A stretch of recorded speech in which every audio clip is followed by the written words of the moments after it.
আমার ভাইয়েরা, কুনতুম খায়রা উম্মাতিন, কেন আমরা শ্রেষ্ঠ উম্মত? এই পৃথিবীতে শ্রেষ্ঠ উম্মত হওয়ার কারণ হলো 5টা। আওয়াজ তুলে বলেন কয়টা? শ্রেষ্ঠ উম্মত হিসাবে পরিগণিত হওয়ার কারণ হলো 5টা। এই পৃথিবীতে প্রায় 4,500 ধর্ম বর্ণ আছে, তার ভিতর থেকে যারা মুসলমান তারা হলো শ্রেষ্ঠ জাতি। আসসালামু আলাইকুম ওয়া রাহমাতুল্লাহ। আলহামদুলিল্লাহ নাহমাদুহু ওয়া নাস্তাঈনুহু ওয়া নাস্তাগফিরুহু ওয়া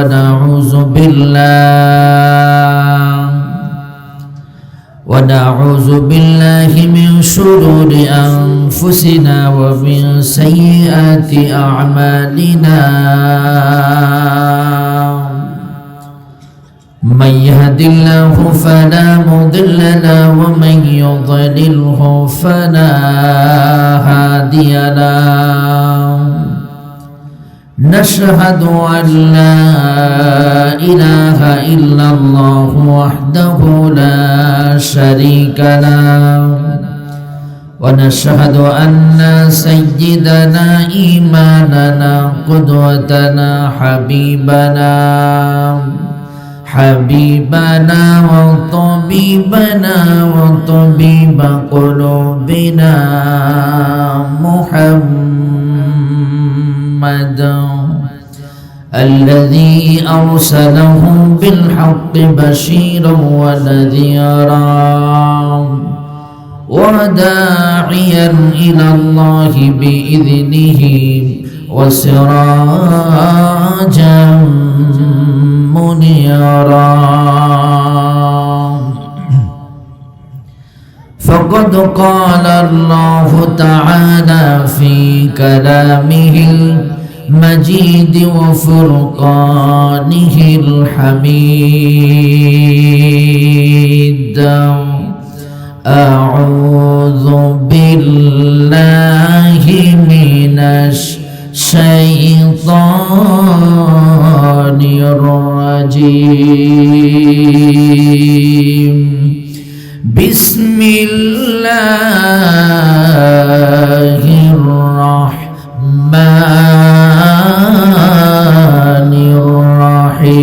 الرحيم. كنتم خير أمة أخرجت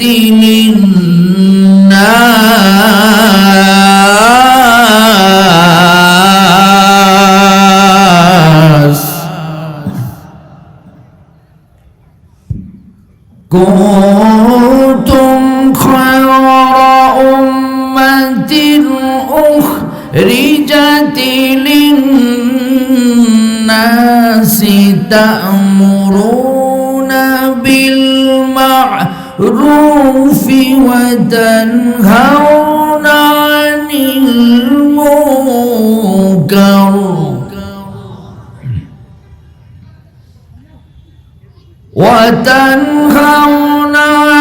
المنكر وتؤمنون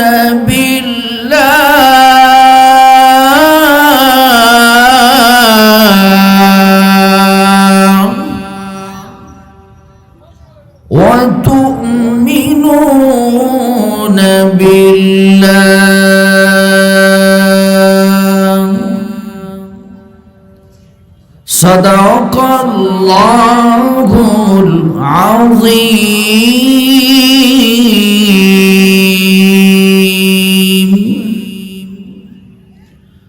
وقال رسول الله صلى الله عليه وسلم: يوشك أن يأتي على الناس زمان لا يبقى من الإسلام إلا اسمه، ولا يبقى من القرآن إلا رسمه، مساجدهم عامرة وهي خراب من الهدى، علماؤهم شر من تحت آدم السماء، عندهم تخرج الفتنة وفيهم تعود،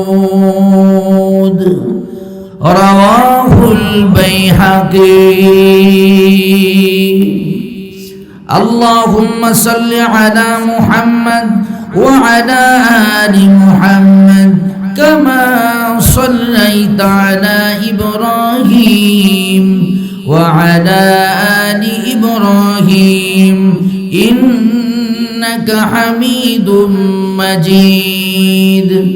আল্লাহুম্মা বারিক আলা মুহাম্মাদ ওয়া আলা আলি মুহাম্মাদ কামা বারাকতা আলা ইব্রাহিম ওয়া আলা আলি ইব্রাহিম ইন্নাকা হামিদুম মাজিদ। হাজারো ব্যথা বেদনার পরে ফিরে আসনি তুমি আপন ঘরে,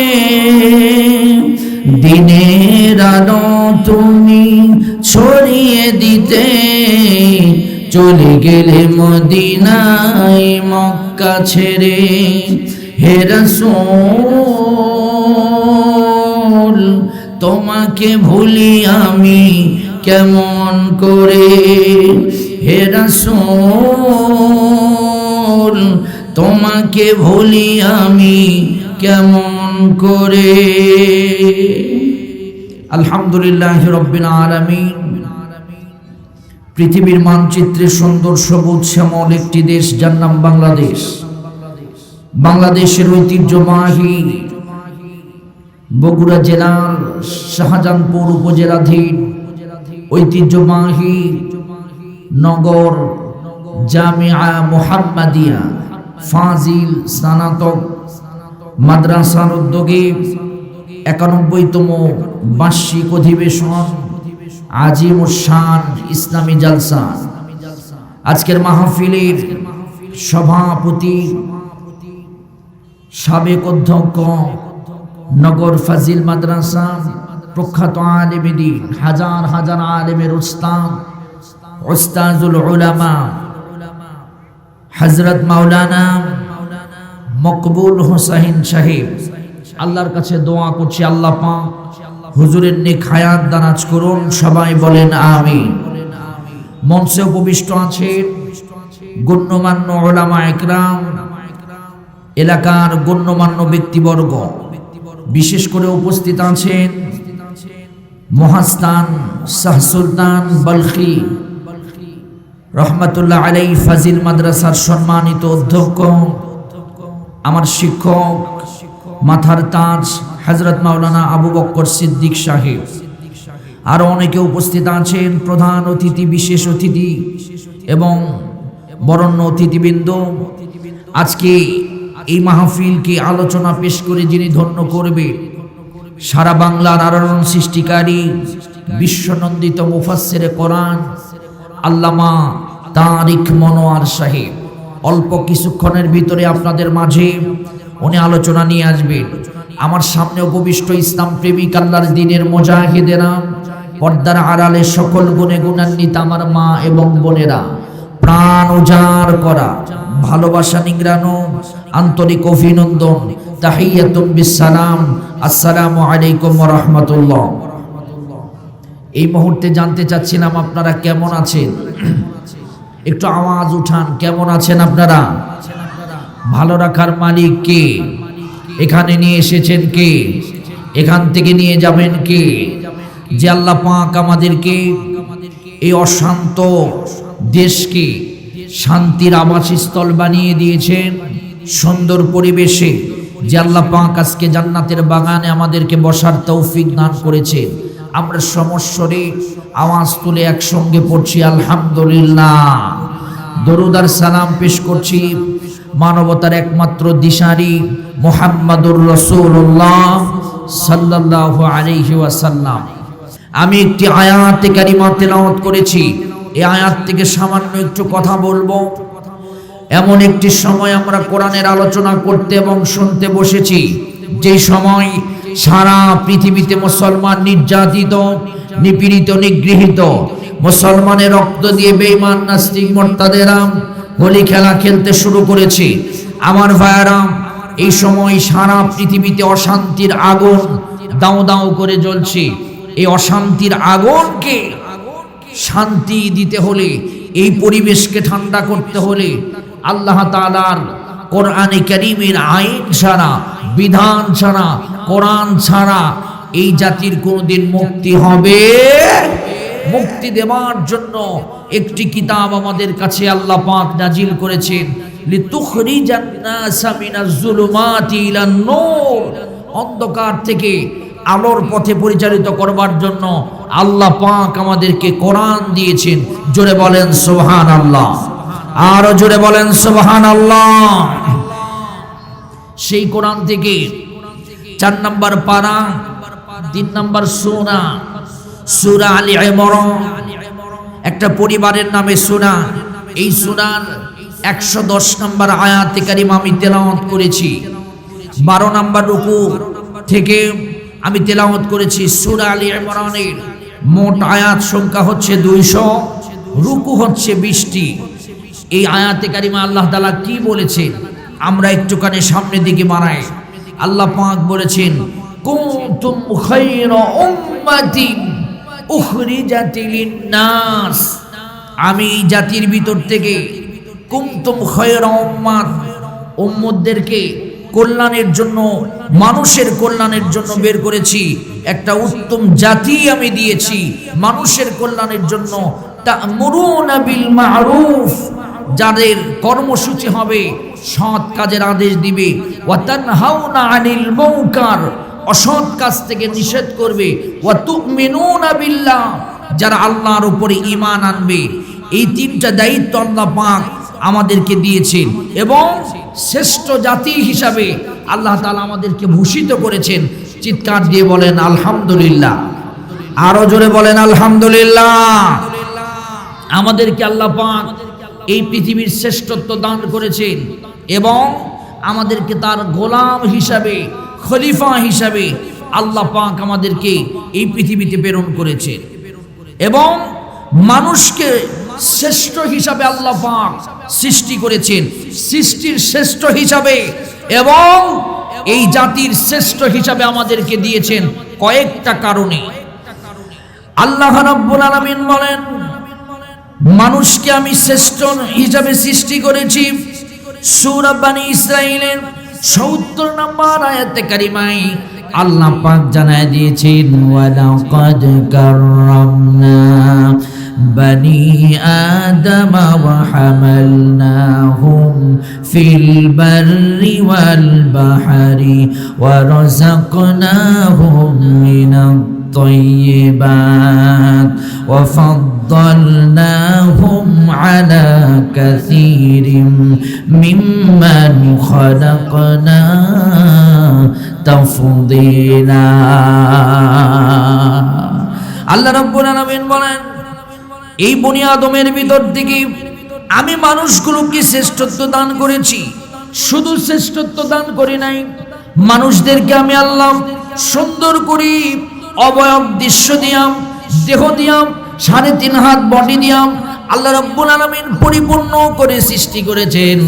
আল্লাহ পাক বলেন, লাকাদ খালাকানাল ইনসানা ফি আহসানি তাকওয়িম। আল্লাহ রাব্বুল আলামিন শ্রেষ্ঠ জাতি হিসাবে উম্মতে মুহাম্মাদীকে আল্লাহ পাক সম্মানিত করেছেন, মানুষগুলোকে সুন্দর করে বানিয়ে দিয়েছেন। আর এই মানুষগুলোর ভিতর থেকে উম্মতে মুহাম্মাদীকে সব উম্মতের ভিতরে শ্রেষ্ঠ করে দিয়েছেন। জোরে জোরে বলেন সুবহানাল্লাহ। আমাদের কি দায়িত্ব দিয়েছেন? আমরা মানুষ, আমরা আমাদের দাম বুঝি না। কত শ্রেষ্ঠ করে আল্লাহ রাব্বুল আলামিন আমাদেরকে বানিয়ে দিয়েছেন আমরা কিন্তু বুঝি না।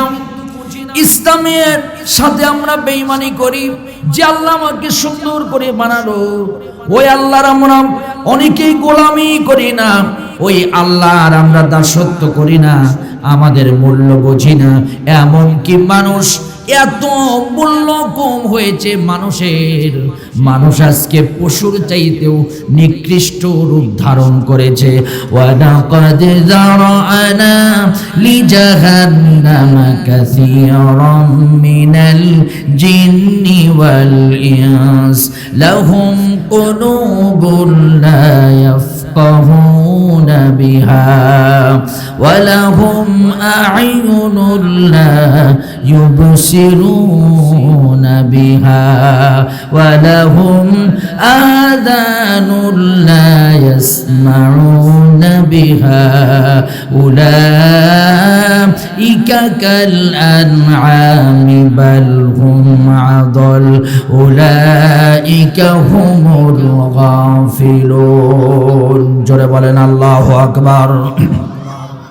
মানুষদের ভিতরে এমন কিছু মানুষ আছে, মানুষ এবং জিন জাতিরা জাহান্নামে যাবে, তার ভিতর থেকে আমার ভাইয়েরা যারা শুনেও শোনে না, বুঝেও বুঝে না, যারা আল্লাহর বিধান পাওয়া সত্ত্বেও আল্লাহকে মানে না, উলাইকা কাল আনাম, তারা চতুষ্পদ জন্তুর মতো, বালহুম আদল, তার চাইতেও নিকৃষ্ট, উলাইকা হুমুল গাফিলুন, তারা হলো গাফিল, তারা হলো পথভ্রষ্ট, তারা হলো জাহান্নামী।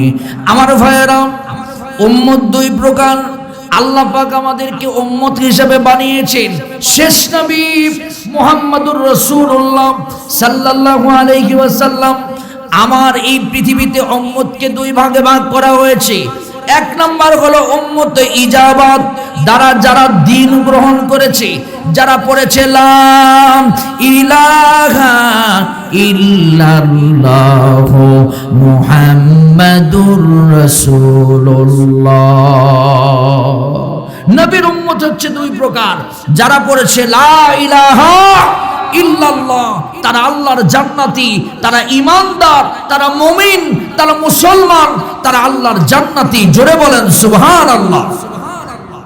দুই নাম্বার হলো উম্মতে দাওয়াত, যারা নবী এবং আল্লাহর দাওয়াত পেয়েছে কিন্তু গ্রহণ করে নাই, নবীকে দেখেছে কিন্তু নবীর দ্বীন গ্রহণ করেন নাই, নবীর ইসলাম পেয়েছে কিন্তু নবীর ইসলাম গ্রহণ করে নাই। আবু তালেব শুধুমাত্র দ্বীনের দাওয়াত পেয়েছে, কিন্তু আবু তালেব দ্বীনের দাওয়াত গ্রহণ করে নাই, যার কারণে সে উম্মতে দাওয়াত কিন্তু দাওয়াত পেয়েছে, কিন্তু সে ইসলামের সুশীতল ছায়াতলে অংশগ্রহণ করেন নাই। এই উম্মতের দাম কত? উম্মতে ইজাবাত যারা দ্বীনের ইসলাম গ্রহণ করেছে তাদের দাম কত? উম্মতে মুহাম্মাদের ভিতরে যারা পড়েছে লা ইলাহা ইল্লাল্লাহ তাদের দাম কত? মুকাতিল ইবনে সুলাইমান থেকে বর্ণিত, তিনি বলেন হযরত মূসা আলাইহিস সালাতু ওয়াস সালাম তাওরাত কিতাব পড়ছিলেন, এমন সময় তিনি এই উম্মতকে চাইলেন। আমার ভাইয়েরা, 8 বার তিনি তাওরাত কিতাবের ভিতরে একটা শ্রেষ্ঠ উম্মতের কথা আল্লাহ বর্ণনা করে দিয়েছেন। 8 বার তিনি আল্লাহর কাছে দোয়া করলেন, আল্লাহ সেই শ্রেষ্ঠ উম্মতকে আমার জন্য দিয়ে দাও। কিন্তু আল্লাহ পাক এই 8 বারের দোয়া কবুল করলেন না। 9ম বার তিনি নিজেই সেই উম্মত হতে চাইলেন। আমার ভাইয়েরা, আমার প্রিয় বন্ধুগণ, অন্য রিওয়ায়াতে এসেছে, জালালউদ্দিন সুয়ুতী রাহিমাহুল্লাহ বর্ণনা করেছেন, হযরত ঈসা আলাইহিস সালাতু ওয়াস সালাম উনিও দোয়া করেছিলেন আল্লাহর কাছে। আল্লাহ রাব্বুল আলামিন হযরত ঈসার দোয়া এই উম্মত হিসাবে কবুল করেছেন, কিন্তু হযরত মূসার দোয়া আল্লাহ পাক কবুল করেন নাই। কিন্তু আমার ভাইয়েরা, হযরত ঈসা আলাইহিস সালাতু ওয়াস সালামের দোয়া আল্লাহ কবুল করেছে। হযরত ঈসা আলাইহিস সালাতু ওয়াস সালাম এই উম্মত হয়ে ফিলিস্তিন এলাকায়, আমার ভাইয়েরা, দামেস্কের একটি জামে মসজিদের ছাদের উপরে হযরত ঈসা এই পৃথিবীর উম্মতে মুহাম্মদ হিসাবে পরিগণিত হবেন, আসবেন। এমন কি নবীর কবরের পাশে একটা জায়গা ফাঁকা আছে, ওই ফাঁকা জায়গাতে হযরত ঈসা আলাইহিস সালাতু ওয়াস সালামের কবর হবে। আওয়াজ তুলে বলেন সুবহানাল্লাহ। আমার ভাইয়েরা, সংক্ষিপ্ত করে বলতে হবে, কুনতুম খায়রা উম্মাতিন, কেন আমরা শ্রেষ্ঠ উম্মত? এই পৃথিবীতে শ্রেষ্ঠ উম্মত হওয়ার কারণ হলো পাঁচটা। আওয়াজ তুলে বলেন কয়টা? জোরে বলেন কয়টা? শ্রেষ্ঠ উম্মত হিসাবে পরিগণিত হওয়ার কারণ হলো পাঁচটা। এই পৃথিবীতে প্রায় ৪৫০০ ধর্ম বর্ণ আছে, তার ভিতর থেকে যারা মুসলমান তারা হলো শ্রেষ্ঠ জাতি পাঁচটা কারণে। এক নাম্বার কারণ হলো আমরা ইসলাম পেয়েছি জীবন বিধান হিসাবে। আল্লাহ পাক আমাদেরকে ইসলাম দিয়েছেন। আল্লাহ রাব্বুল আলামিন বলেন, ইন্নাদ-দীনা ইনদাল্লাহিল ইসলাম, এই পৃথিবীতে সবচাইতে মনোনীত ধর্ম আল্লাহর কাছে হলো ইসলাম। যারা ইসলাম পেয়েছে তারাই হলো শ্রেষ্ঠ জাতি, তারাই হলো শ্রেষ্ঠ মানুষ, তারাই হলো জান্নাতি। আওয়াজ তুলে বলেন সুবহানাল্লাহ। তাহলে আওয়াজ তুলে বলেন তো, আমরা ইসলাম পেয়ে খুশি না বেজার? সবাই বলেন খুশি না বেজার? আমরা ধর্ম হিসাবে ইসলাম পেয়ে সবচাইতে বেশি খুশি, কারণ ইসলাম ছাড়া অন্য কোন ধর্ম, অন্য কোন বর্ণ, অন্য কোন মতাদর্শ আল্লাহর দরবারে কবুল হবে? সবাই বলেন কবুল হবে? আল্লাহ রাব্বুল আলামিন সূরা আল ইমরানের ভিতরে 85 নম্বর আয়াত আল্লাহ পাক বলেন, ওয়া মাইয়াবতাগি গায়রাল ইসলামি দীনান ফালাই ইউকবালা মিনহু ওয়া হুয়া ফিল আখিরাতি মিনাল খাসিরিন। ইসলাম ছাড়া অন্য কোনো কিছু আল্লাহর দরবারে কবুল হবে না। ওয়া মাইয়াবতাগি গায়রাল ইসলামি দীনান ফালাই ইউকবালা মিনহু, আর অন্য কিছু কবুল করা হবে না ইসলাম ছাড়া। ইসলামের মতদর্শ ছাড়া, কোরআনের মতদর্শ ছাড়া সবগুলো হলো বাতিল। ইসলাম ছাড়া অন্য কোনো কিছু আল্লাহর দরবারে কবুল হবে? সবাই কথা বলেন না কেন? কবুল হবে। পৃথিবীর শ্রেষ্ঠ দানবীর যদি হয়, কিন্তু তার যদি ইসলাম না থাকে, কোরআন তার যদি না থাকে, সে যদি কালেমা না পড়ে, সে কোনোদিন তার দান, তার সাদকা, তার কোনো কিছুই আল্লাহ কবুল করবেন না।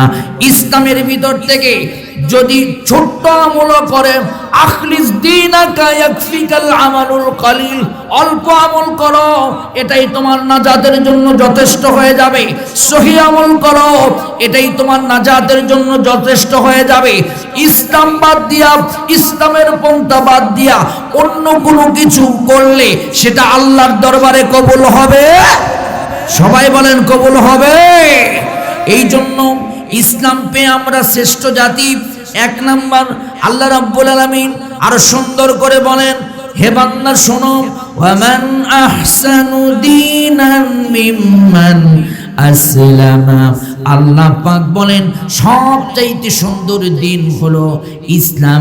তোমরা যারা ইসলাম পেয়েছো, তোমরা যারা দিন হিসাবে, ধর্ম হিসাবে ইসলাম পেয়েছো, তারা সবচাইতে বেশি খুশি হবে। কারণ ইসলাম ছাড়া অন্য কোনো ধর্ম আল্লাহর জান্নাতে যেতে পারবে? সবাই কথা বলেন পারবে? আজকে ইসলামের সৌন্দর্য দেখে আজকে শত শত হিন্দুরা, শত শত বৌদ্ধরা, শত শত অমুসলিমেরা ইসলামের সৌন্দর্য দেখে কোরআনের গবেষণা করে, কোরআনে কারীমের কথাগুলো সুন্দর করে তারা গবেষণা করে কালেমা পড়ে মুসলমান হয়ে যাচ্ছিল। চিৎকার দিয়ে বলেন সুবহানাল্লাহ। আরো জোরে বলেন সুবহানাল্লাহ।